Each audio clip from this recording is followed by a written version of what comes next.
C'est une semaine de travail intense qu'a eue la délégation mixte de la République démocratique du Congo, conduite par le directeur général du Fonds de promotion de l'industrie, Patrice Kitebi, au Caire en Égypte. Un séjour consacré essentiellement à la tenue des ateliers d'harmonisation et de validation des études techniques qui sont en train d'être menées par des consultants pour la matérialisation des travaux d'envergure visant les désenclavements et la connectivité des provinces du Grand Kasaï. Nous parlons de plus de 6 projets inscrits dans le cadre du programme présidentiel accéléré de lutte contre la pauvreté et les inégalités. À l'issue des échanges techniques entre l'autorité contractante, qui est le FPI, les deux consultants devant exécuter les travaux d'ingénierie, à savoir les entreprises égyptiennes Hassan Alam et Sam Kruit, et enfin le consultant qui a la charge des études, à savoir Grant International Group. Les 3 parties ont convenu de compléter les études afin de les affiner et de les approfondir pour présenter dans de tout prochains jours des études de faisabilité finale. Un chronogramme des activités complémentaires à mener sur le terrain a été défini, des séances de travail tenues sans complaisance et sans embâche sous le regard des plusieurs délégués, dont ceux de la présidence de la République de la RDC. Et du côté FPI, son directeur général, Patrice Kitebi, croit fermement à la matérialisation rapide de ces projets lorsqu'il va finir avec toutes les procédures des passations de marché au respect des lois de la République. Tout ce que nous avons fait jusque-là, c'est des papiers. Et le destin des peuples ne sont jamais changés par du papier.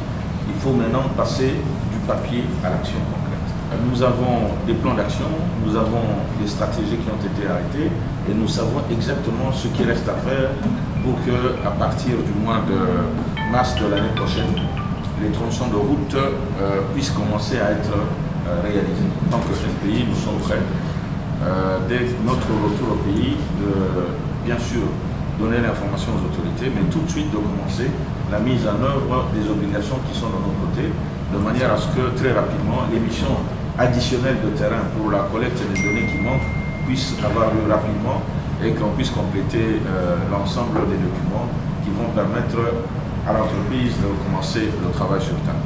Et du côté des entreprises égyptiennes, on est satisfait de collaborer avec le FPI, Hicham El Keshin, et le directeur général de Sam Kruit. Je suis très content d'avoir ce partenariat parce qu'on a fait beaucoup d'échanges de visions et de stratégies que je pense qu'il va nous aider beaucoup à faire beaucoup de travail dans le futur. On a déjà signé au mois de janvier et il y avait après ça le corona qui a arrêté tout le monde à faire beaucoup du travail. Maintenant, on a déjà signé un document qui est plus technique où il y a les dates, où il y a le plan d'action.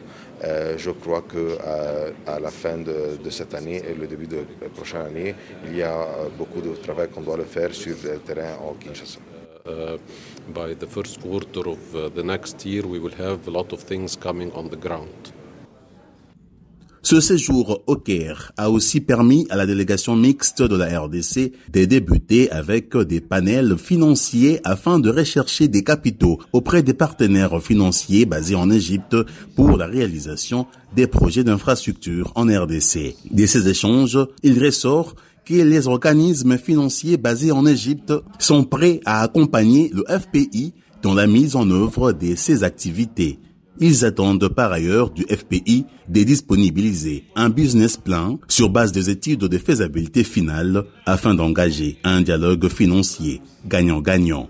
Pour rappel, le FPI, dans le cadre du programme présidentiel accéléré de lutte contre la pauvreté et les inégalités, va piloter la construction de plusieurs projets d'infrastructures structurantes et industrialisantes dans les Grands Kasaï, dont la centrale hydroélectrique de Tchibassa, le port de Ndomba, l'usine de traitement d'eau de Mbujimaï, la construction de la centrale photovoltaïque de Tipuka, ainsi que 3 routes, dont celle reliant Mbujimaï à Kananga, dans les Kasaï centrales, sur une distance de 188 km.